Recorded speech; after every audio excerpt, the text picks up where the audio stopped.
কক্সবাজারের পেকু উপজেলার টৈটং ইউনিয়নের জুমফেড়া এলাকায় পাহাড়ের ডালে ৩০ শতক জমিতে গ্লুরি জাতের ২,০০০ তরমুজের বীজ বপন করেন ইউনুস আহমেদ। বীজ থেকে চারা গাছ হয় প্রায় ১,৫০০। গত অক্টোবরের শুরুর দিকে লাগানো গাছগুলো থেকে বিক্রি উপযোগী ফল হতে সময় লেগেছে ৮০ থেকে ৯০ দিন। ফলের আকার, মান ও গুণ ভালো হওয়ায় দামও বেশি পাচ্ছেন তিনি। অসময়ের এই তরমুজ চাষ দেখতে প্রতিদিন বাগানে ভিড় জমাচ্ছেন দর্শনার্থীরা। তার এই সাফল্য দেখে অনেকে ঝুঁকেছেন এই পেশায়। টৈটং ইসলাম তরমুজ খেতি করছে এবং তরমুজ খেতি ভালো ইয়ে আর ইসলাম দেখি তরমুজ খেতি করছি লাফা মানে করলে আল্লাহ দিলে সেই কুয়ারনেজি আগম জাতর তরমুজ খেতি দে আর সাইতো এসে মানুষ চাই তো বা মানুষ কিনতে জির বহুত মানুষ এসছি আরও কিনতে এসছি সাইতো এসছি বেশ সরসই গুলো তরমুজ বড়ই পাহাড়ে এলাকায় সুন্দরভাবে এত সুন্দর ফলন থেকে গড়ি ইয়াল্লা আলহামদুলিল্লাহ সুন্দরভাবে যে এত শীতের কালে যদি এত আগরি যে খেতে গড়ি ইয়াল্লা আর শুকরিয়া আদায় করি। আয়েরা দেখলাম খেতে ফসল ডরই খেতে মোটামুটি সুন্দরভাবে গড়ির জন্য উত্তরবঙ্গ তো আয় খেতে খোলা লই যে সুন্দর করে খেতে করতে না দেখি ইনিস ভাই বহুত কষ্ট করি আর কি খেতে করি সুন্দর করে ফসলও ভালো হইল ইনশাল্লাহ।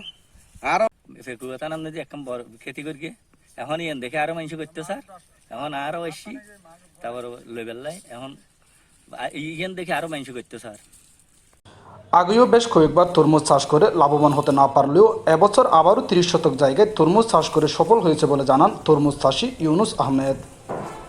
১৫ ঘন্টা টাকা তরমুজ খেতি করেছি তারপরে আর বড় ধরো ২-৩ বছর ৪ বছর আগেও করছি গুণারে আহি বেশি ধরো এবছর আল্লাহ দিলে সব হলো 15 ঘন্টা নাই যে গুলো চাইছে বাজার জাত গরুর মতো ধরো গুলোর জাতের গুলো এবার আল্লাহ দিলে এবছর দেখি দিয়ে ভালো ধরো কৃষি অফিসারে যদি আর কিছু সহযোগিতা করতো আমি আর একখান আগ্রহ দিতাম আর খেতে বাড়াতে ফিরতাম। সাধারণত তরমুজ মার্চ মাসের প্রথম দিকে আসে, সেক্ষেত্রে ইউনুস আহমেদের তরমুজ ইতিমধ্যে বাজারে এসেছে। এই তরমুজগুলি অত্যন্ত সুস্বাদু বলে জানান উপজেলা কৃষি অফিসার তপন কুমার রায়।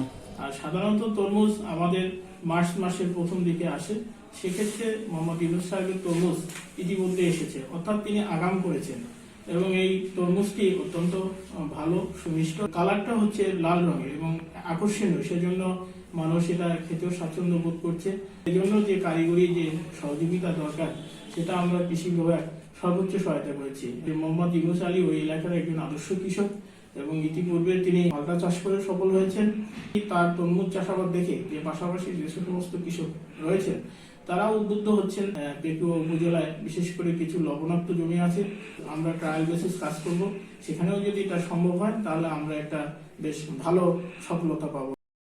প্রাতিষ্ঠানিক কোনো শিক্ষা না থাকলেও উপকূলবর্তী এই লবণাক্ত এলাকায় একের পর এক নতুন নতুন চাষাবাদ করে আলোড়ন সৃষ্টি করেছেন শৌখিন চাষী ইউনুস আহমেদ। কৃষি অফিসারের সহযোগিতা পেলে তার বাগানের পরিধি আরো বাড়ানোর আশা প্রকাশ করেন তিনি। হারুন বিল্লাহ, পেকুয়া, কক্সবাজার।